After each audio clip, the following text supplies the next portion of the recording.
Ukraine और रूस में सब कुछ ठीक नहीं चल रहा है। तरह तरह की बातें की जा रही है, आपने भी बहुत कुछ सुना होगा, लेकिन असल में सच्चाई है क्या यूक्रेन की, यह हमने जानने की कोशिश की है। क्योंकि यूक्रेन से चंडीगढ़ की मुस्कान दहिया वापस लौटी हैं। रूस और यूक्रेन के बीच तनावपूर्ण स्थिति मुस्कान ने खुद अपनी जुबानी बताई है।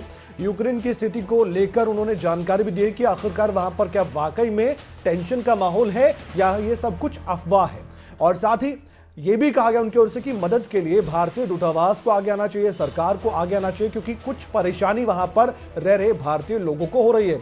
हमारे संवाददाता जितेंद्र चौधरी खुद मुस्कान दहिया से बातचीत करने के लिए उनके पास गए।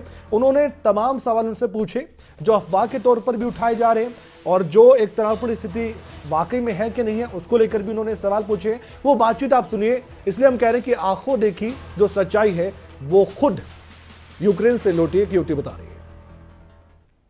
रशिया और यूक्रेन के बीच लगातार तनाव बरकरार है। हालांकि अमेरिका लगातार रूस पर दबाव बनाने का ये प्रयास कर रहा है कि इस प्रकार की नौबत ना आए, लेकिन इस बीच रशिया और यूक्रेन के अलावा जो देश भर के जो छात्र हैं, जो सैलानी हैं, जो ऐसे लोग हैं जो इन देशों के अंदर गए हुए थे, उन्हें काफ़ी दिक्कत आ रही है अपने घर वापस लौटने में।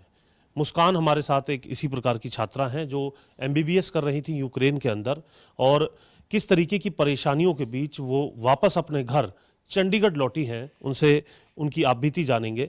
मुस्कान, आपसे जानना चाहेंगे सबसे पहले तो बहुत शुभकामनाएं कि आप सेफ घर वापस लौटे हैं। किस तरीके का ये पूरा अनुभव था, कब से ये तमाम चीज़ें आपको वहाँ पर पता चली, और उसके बाद परिवारजनों के साथ किस तरीके का संवाद इस बीच होता रहा और आप सेफ यहाँ तक पहुँची हैं?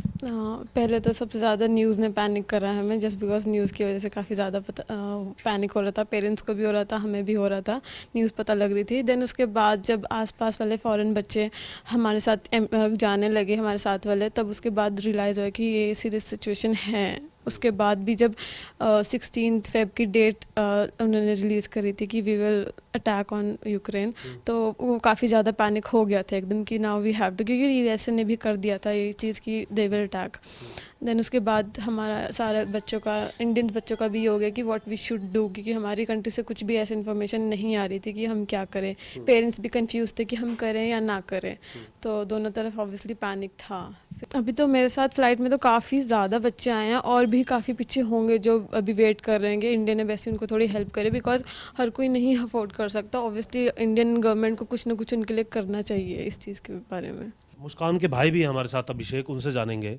अभिषेक, एक तरफ आपकी बहन थी यूक्रेन के अंदर जहां इस प्रकार का तनाव बना हुआ था, जो संपर्क साधने के बाद भी ये कहा जा रहा था एम्बेसी की तरफ से कि अभी हम आपको बताएंगे। देखिए, एम्बेसी की तरफ से तो हमें कोई वो नहीं था कि कोई संपर्क हमारा बन ही नहीं पाया एम्बेसी की तरफ से।